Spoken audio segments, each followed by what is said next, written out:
Lovely to see everyone here in Cayman.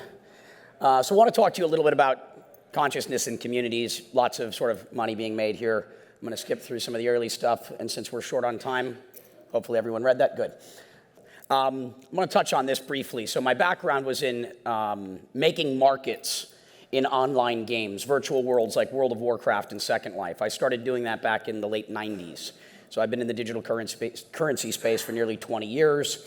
In my early 20s, I built up a supply chain of 400,000 people in China that were playing video games professionally to mine gold in World of Warcraft and things of that nature.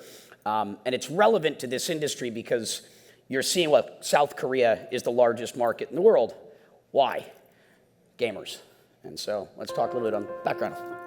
We'll keep moving forward through this since, again, Korea is interesting. We obviously have a lot of developers that pioneered the infrastructure that's made this all happen, but the consumer adoption is largely being driven by gamers. Again, Korea is the largest market in the world with a population of 40, 50 million people.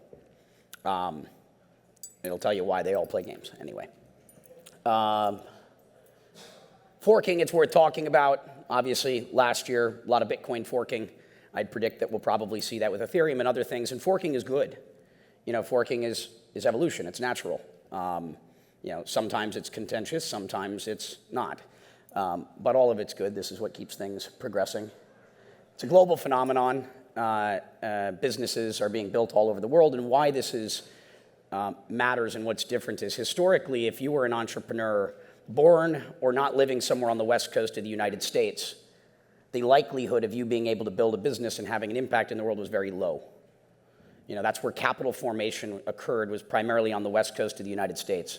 What's changing with ICOs and all of this is now an entrepreneur born anywhere in the world, you know, could be the next Vitalik, the next Satoshi, the next Zuck. This is also interesting. Over $4 billion brought in through ICOs last year. And this is relative to equity financings. I said that, well, when we did the first tokenization of a security with BCAP, you know, I said venture capital was dead, and that's when I stopped, I guess, being a VC, and I went off to do EOS, amongst other things. But this trend is going to continue for a lot of reasons. Are we in a bubble? Yeah, of course. You know, bubbles are normal as well. You know, the price of cryptos is, you know, the primary barometer of sentiment. And the fundamentals and the sentiment don't necessarily always track. But that's not necessarily a bad thing. And relative to the internet back in the 90s, we hit almost 7 trillion. The tech industry and the dot-com boom almost got to 7 trillion. And that was when it was an entirely Western phenomenon, and that is not inflation adjusted. I think I can make a compelling argument that that number should have been 50 or 100 trillion.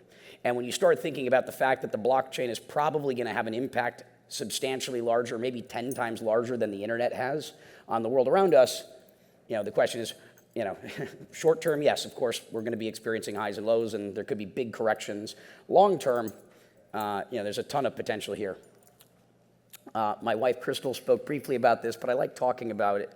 The mega corporation is kind of the byproduct of the Industrial Revolution, and like many things, they were designed to serve an original purpose, and over time, you know, those things don't always continue to serve. Evolutionarily, those systems and entities become about survival, and they no longer serve the original intended purpose.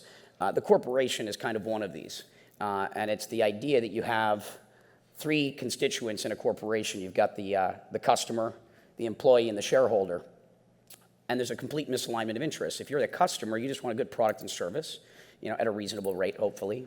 You take it for free probably if you can. The employee wants to do something they enjoy, you know, and be remunerated sufficiently to be able to live their lives, and the shareholder just wants a maximum ROI. But there's a complete misalignment of interest. All 3 of those parties want something different. But what's beautiful about blockchains and open sourcing of systems is that you can get a complete alignment of interest. And that is where, to be a customer of that service, I need a token. Imagine if you could only buy Apple products with Apple stock, for example. So now, because I have a token of that service, I'm also capturing any of the appreciation that is occurring or rising from the actions of that community. So I start to look a little bit like a shareholder. though I just started out as a customer. And now that I start to benefit from anything that community does, I might start telling my friends about it. If I'm a developer, I might start building things on top of it. If I'm a designer, I'll start figuring out how I can contribute. And so what happens is in this open sourced world, I go from being a customer to looking a little bit like a shareholder and an employee all in one. Basically, there's a blending of these roles and a realignment of interests. I mean, in this old world where I try to keep things proprietary for myself, in this environment, it's in my best interest to share everything immediately, because anyone that does anything that benefits that ecosystem, benefits everyone else. So the idea of hoarding information to try and monetize it, goes away. And it's these sort of things that fundamentally change the world. And realigning of interest in this particular case. My wife's covered most of this. We'll go fast. This is worth noting because most people don't know this. The internet is broken. Like, the entire internet's going to go away as you know it today. And it's going to be because of blockchain. So when the internet was first being designed, let's talk about the 1970s and 80s, we didn't have the computer processing capability to incorporate the known cryptography necessary at the time. We didn't have the processing power. And so when the internet was first being built and TCP and IP and all the protocols are being layered, we knew that it wasn't secure, but we didn't have the ability to secure it at the time. But then we kept building. And then we kept building things on it. And so what happened is the internet's been built into what it is, but it's a crummy foundation. And so think of the information superhighway or the internet as a data transport protocol. But it's an insecure data transport protocol. What the blockchain is doing is it's going to secure it, and essentially we're going to have a new internet as soon as we have scalable blockchains. Basically everything on the internet is going to go. And once you start to understand that, it's kind of hard to work in the old world anymore. This is also, I guess, I talked briefly about the Industrial Revolution, but it's also worth talking about, I guess, World War II and the world of mediocrity that we live in as a result of that. If you've seen that triangle of good, fast, cheap, one of the contributions that America provided in World War II was the ability to industrialize the manufacturing of weapons. And we got really good at being fast and cheap. And then the rest of the world has kind of continued to copy that fast and cheap, and then we supersized it. And we built a world of mediocrity. We got to go back to building good things again. I like to talk about the fact that I believe we're all superheroes, or we certainly have the potential to be.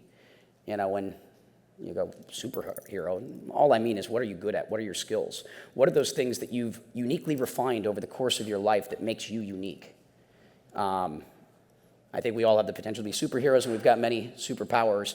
Once you figure that out, then the goal, especially if you're in these conferences, I tell people this frequently, don't ever come up to me and just pitch me on some way to make money. It's a sure way that I'll never invest in your project, because I'm not interested in money. I'm interested in changing the world. I'm interested in helping you. But what I want to learn is not what your project is that's most likely going to fail. 90% of startups fail in the first 3 years. I'm interested in who you are.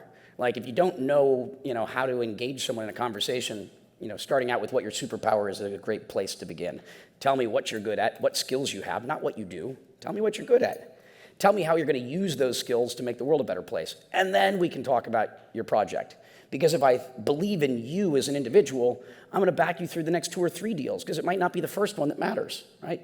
Go around, meet people, pay it forward, share these gifts, share those superpowers that you have with the world. I'm going to play a part of this real quickly, because I think it's important. As we go from A to Z in the developing of call it the new world, you go from A to B, B being business. Business is going away as we know it, and it's being replaced with community. If you want to build something successful in this space, understand that it's all about community building. That is the difference between those things that will succeed and not succeed. And ever asking yourself, what should I do, when trying to decide next decisions to make, always ask yourself why, first of all. That'll prevent you from making lots of bad decisions. But most importantly, always do what's best for your community first. Worry about yourself after that. You're building communities. Community, community, community. That is the future. This is another one that's worth noting. Like I said, I'm not really interested in money, because that paradigm of money being power is coming to an end.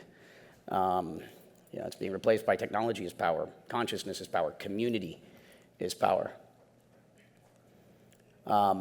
I like talking about this as well, because this is kind of what my main mantra is that a billionaire to me is not someone with $1 billion. A unicorn isn't a $1 billion company to me. A billionaire is someone that is positively impacting the lives of 1 billion people. A unicorn is a community positively impacting the lives of 1 billion people. A trillionaire is someone that's positively impacting the lives of 1 trillion things. The definition of the Forbes 400 ranking people based upon how many points they could accumulate in this sort of sociopathic game, versus like Richard Branson, who's about to fall off the list because he's given it all away. This is how we score people. Let's start looking at impact. Let's start rating people based upon the positive things that they're doing in the world. My wife covered on this, Ikigai. I'll do it quickly again. This is important. Forget about the bottom section. Figuring out what you're good at, what you love, and what the world needs. You find that, you find your life's purpose, and trust me, all the money and everything else will follow. This is another important concept that I live my life by, which is this concept of Kaizen, another Japanese term, which is taking a look at every situation, anything and everything you do, and doing it as well as you possibly can, and getting up the next day and doing it even better.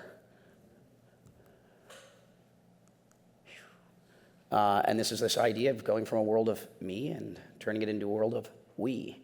Kind of like if you take the M and the Y, or the my out of money. If you take the M and Y out of money, you're left with one, because we're all one system ultimately. I like talking about this because the Orin, have any of you seen The Never-Ending Story? There's lessons in these things. There's messages. The Never-Ending Story is a very interesting one. It's about the nothing, this thing that's coming and eating up Fantasia or the world, and the nothing is eating up our world right now. It's building a transactional world where you're buying a home from someone without ever having broken bread with them, where assets are moving from one party to another to find arbitrage, and what's happening is the stories are being lost. People are buying things and don't even know who built it, how, or why, and we're basically losing the stories as we've built a transactional world where we're not connected.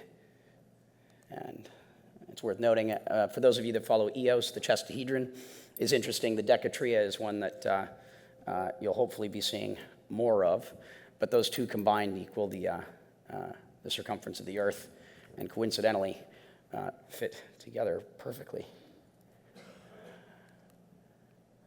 What else? Anyone know what this is?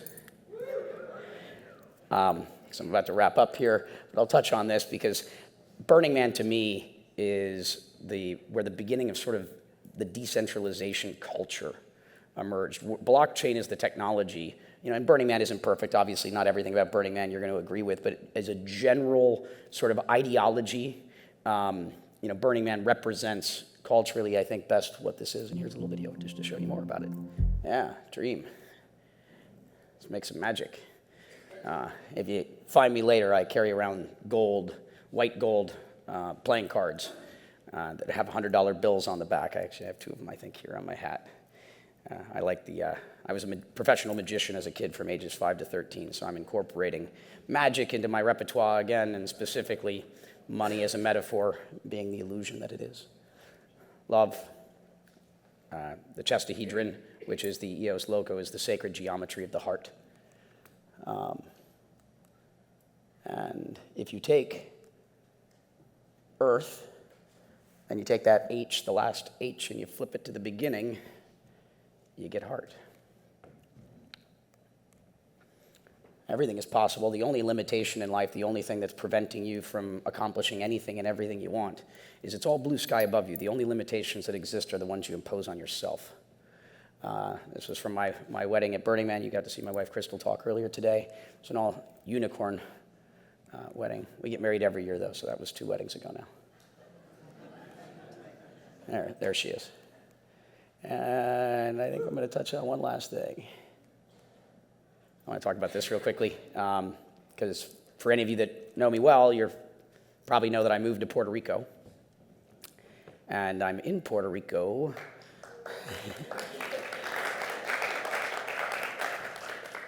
because they need help. I live a life of service.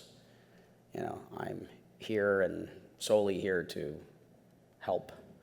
And this is where the need is greatest.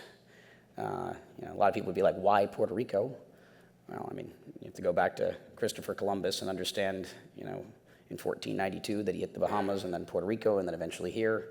But most of his time was spent in the Caribbean, and the impact that Europe had on the Americas started then, but you want to continue to be a student of history, working your way up all the way to today, and Puerto Rico was pretty devastated prior to the hurricane. They were in a very, very bad place, and the hurricane obviously just couldn't have made it worse. And there's about 50 of us. How many people have moved to Puerto Rico in the room here?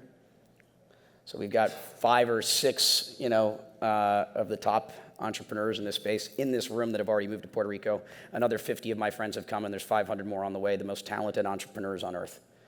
I think that Puerto Rico is going to become the center of the universe. What was the first state and has become 51 has the potential to be one again. I'm just going to close with a little bit of this speech, and just to set the context. This is 77 years ago, Charlie Chaplin, in a film called The Great Dictator. In a parody, he's dressed as Hitler, so don't misinterpret that. He's taken the stage, and instead of Hitler giving his speech, Charlie Chaplin gave this one instead. And that's it.